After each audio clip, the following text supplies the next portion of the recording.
se esqueça do filho que amamenta. As mães sabem, né, que é um negócio muito difícil, muito complicado, porque a criança fica muito ligada à amamentação. E ligada psicologicamente, a mãe fica ligada psicologicamente à criança. Mas mesmo que isso aconteça, o Senhor não esquecerá de nós. Amém? Essa ideia de paternidade de Deus, essa visão de Deus como Pai, isso muda até a nossa forma de orar. Porque quando Jesus nos ensina a orar, Ele nem nos ensina a dizer assim, Senhor. O ensino dele não é assim, quando vocês orarem, vocês falam assim, Senhor. Não é isso. Quando vocês orarem, vocês dizem assim, Pai nosso, que está nos céus. Essa ideia de Pai, ela muda o conceito da oração.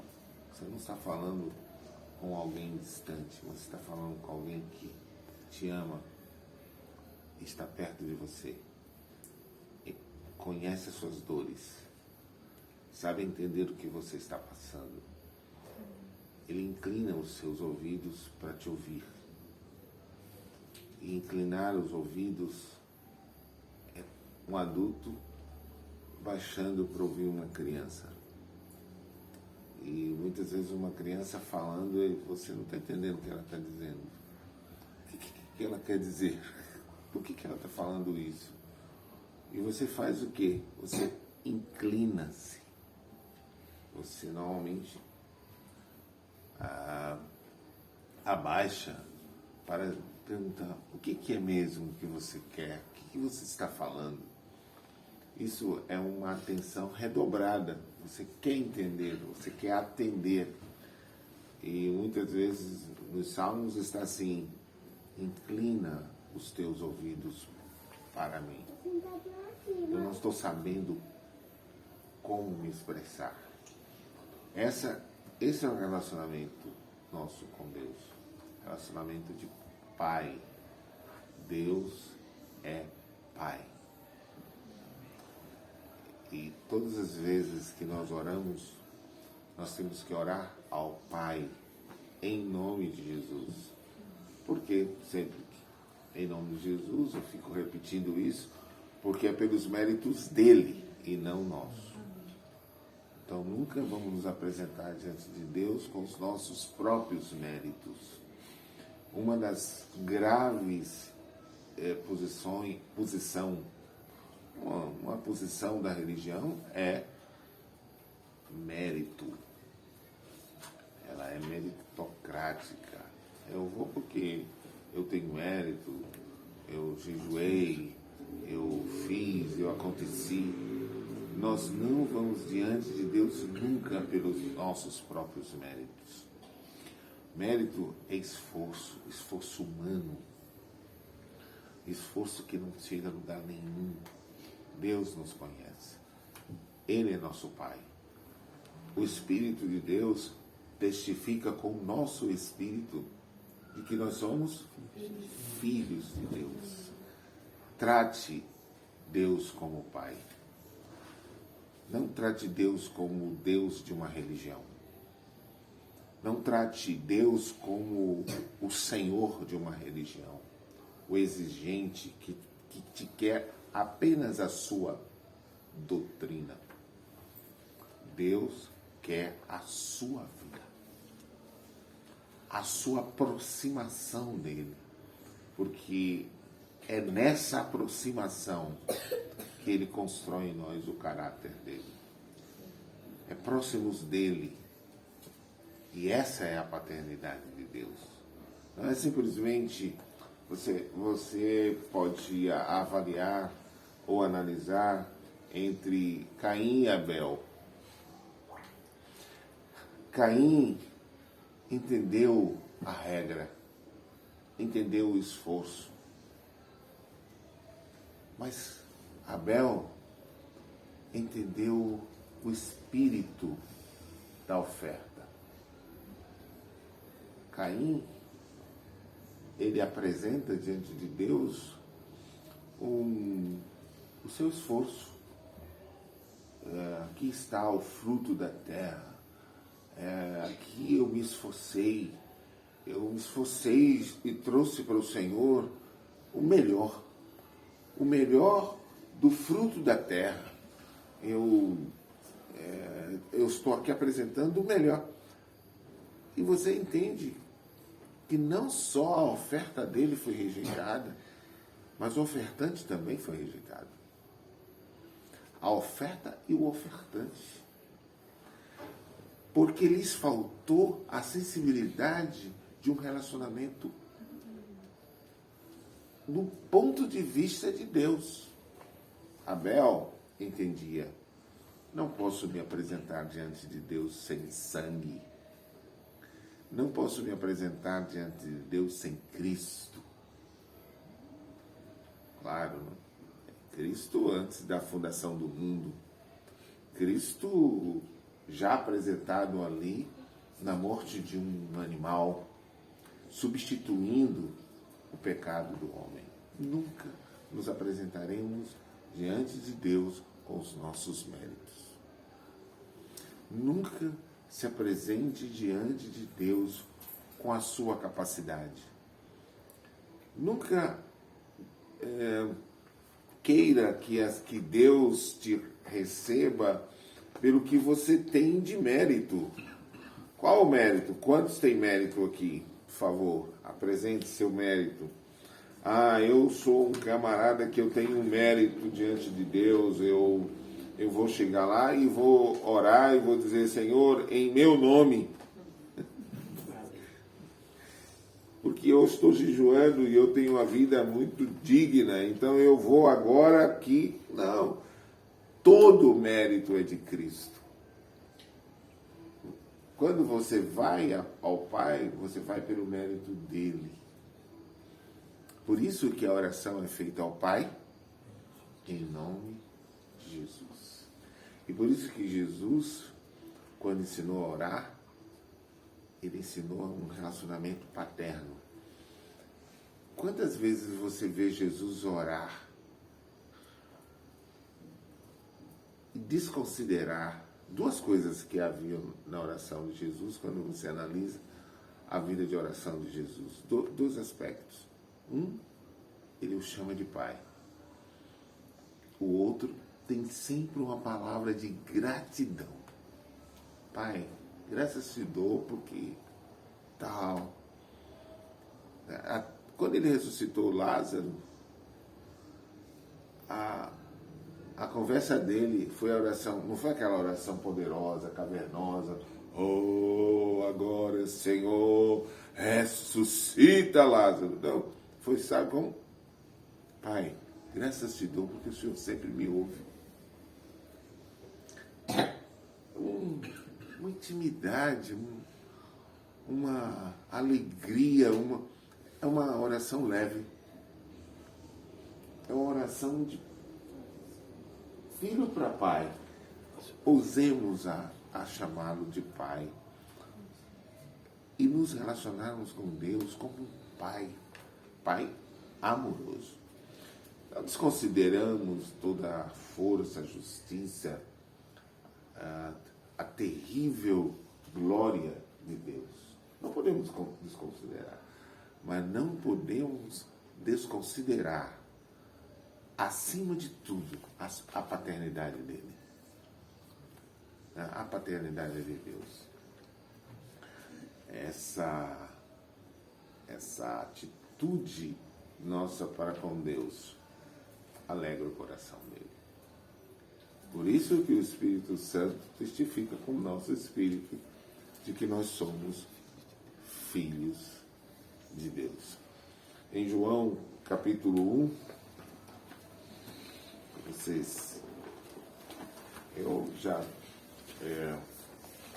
Já estou falando, né? Mas eu gostaria de ouvir vocês mais. Deixa eu só dar uma... pegar esse gancho aí, do Salmos 27, e para reafirmar que ainda que, quando ele falou, ainda que meu pai ou minha mãe me desamparem, né? O Salmo 27, como começa? 10. Como começa? Começo? Sim.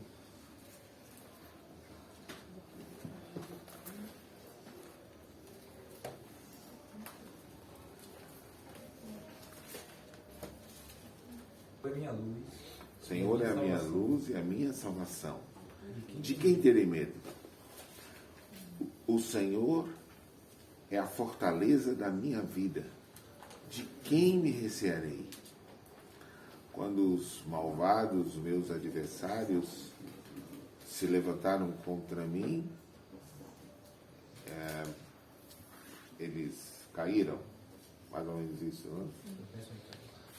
E ainda que se levantasse contra mim a guerra, ainda assim eu terei confiança. Aleluia. É uma conversa completamente diferente. Ainda que levantasse contra mim uma guerra, ainda assim eu terei confiança.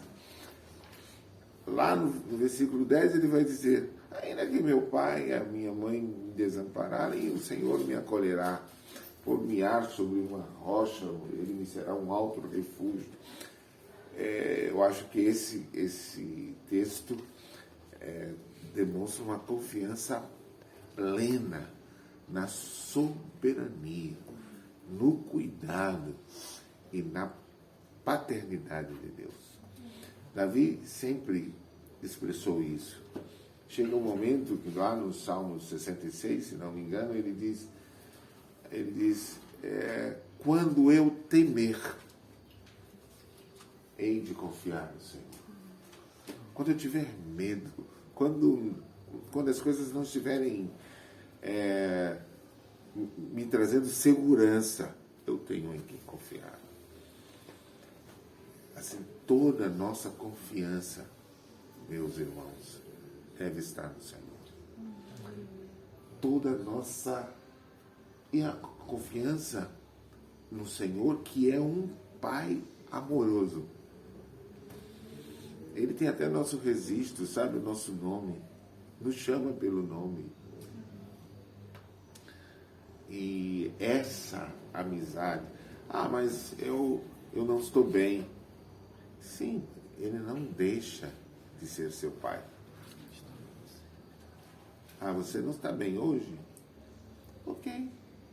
Você imagina que Deus deixou de amar você porque você não está bem?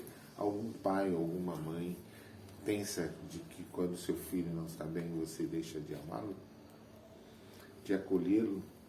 E se nós que somos maus sabemos dar boas dádivas aos nossos filhos, imagine o nosso Pai que está nos céus.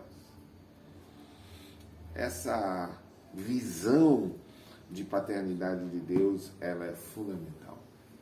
Fundamental para a vida cristã. Fundamental para tirar as confusões da nossa mente. Uma coisa é seguir uma religião. Uma coisa é ser filho de Deus. Outra coisa é ser filho de Deus. Uma coisa é seguir as regras de uma religião. Outra coisa é se aproximar de Deus.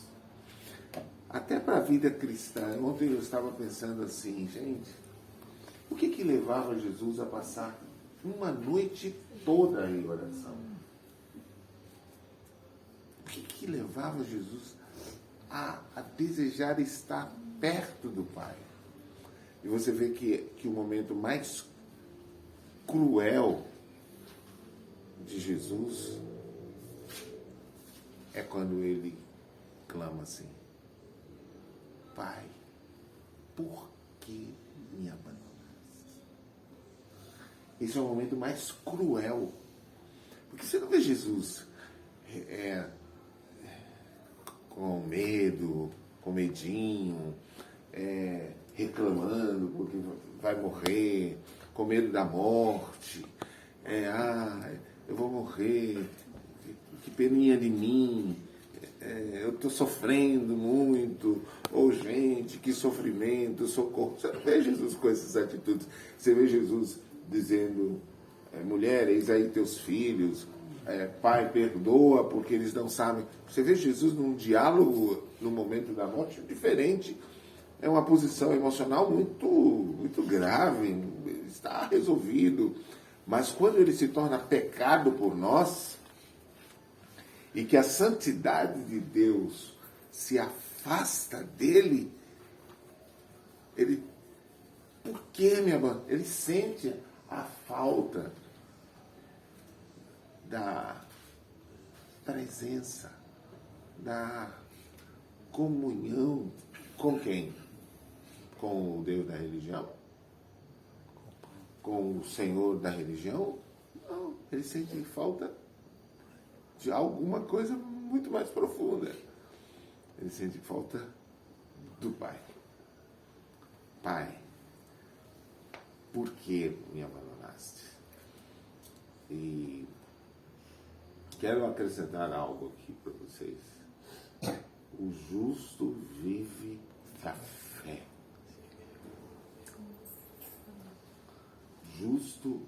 O justo, e está falando de Jesus, meu justo viverá da fé. Se ele recuar, a minha alma não tem prazer nele. Justo vive da fé, vive do que crê e não do que sente. Se você vive do que crê, você tem uma estabilidade de fé.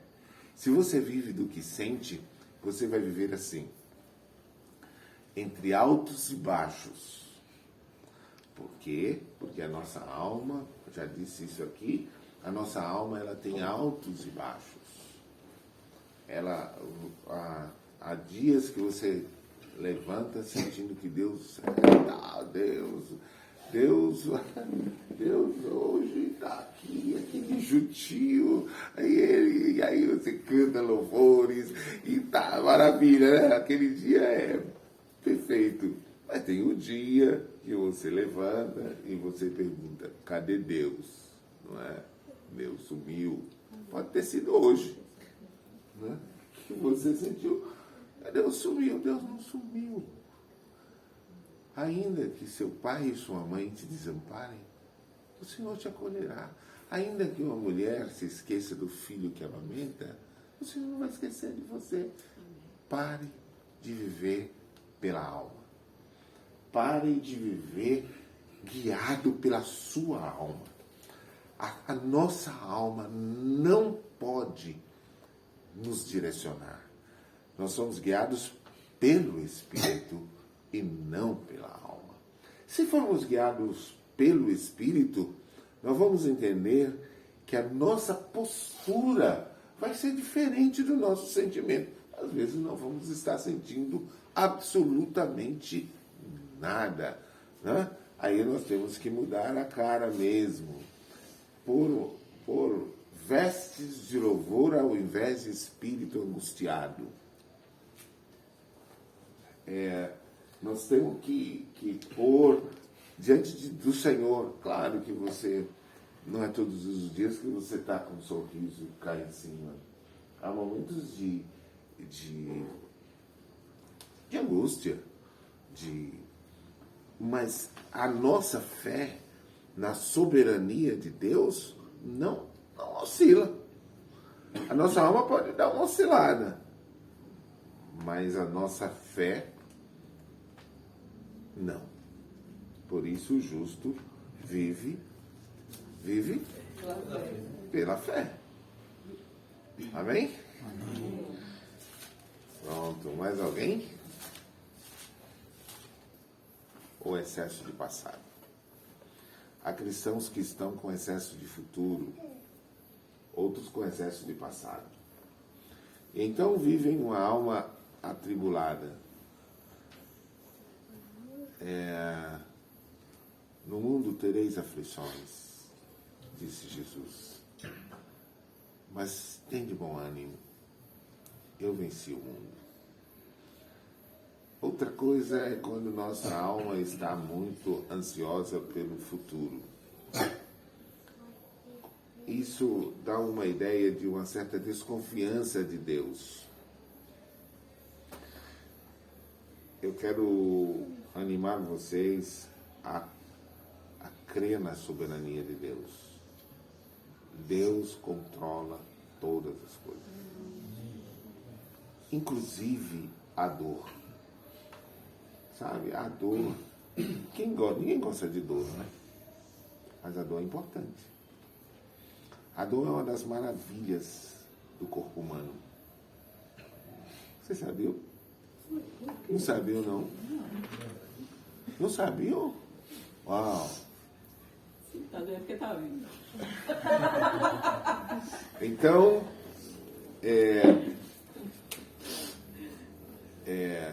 tira a dor. Se botar a mão no fogo, porque ele sente a dor. Se você tirar a dor, você sabe o que é lepra? Sim. Lepra é a ausência da dor. Você sabe por que o leproso perde os dedos, perde a perna? Ele se corta e não sabe. Uma das coisas que uma das doenças mais cruéis faz é tirar a dor. A diabetes, por exemplo, ela tira a dor das extremidades. Sem dor, você não vê o perigo. Você se arrisca mais do que deve. Sem dor, ela falou, o camarada mete a mão na brasa e esquece que queimou porque não sentiu nada. Olha como a dor é importante também. Não trata, né? Não trata e apodrece a mão ou os pés, porque faltou ali o quê? Uma maravilha. A dor. Por que a gente não gosta de dor? Eu também não. Ninguém gosta. Mas a dor é extremamente didática. Como Deus pode nos ensinar através da dor? Quantas lições aprendemos no sofrimento? Como Deus nos melhora? Como Deus nos faz mais sensíveis no sofrimento? Como o sofrimento pode ser extremamente didático para o sensato. Então, animem o coração. Amém? Amém. Vamos cantar a música.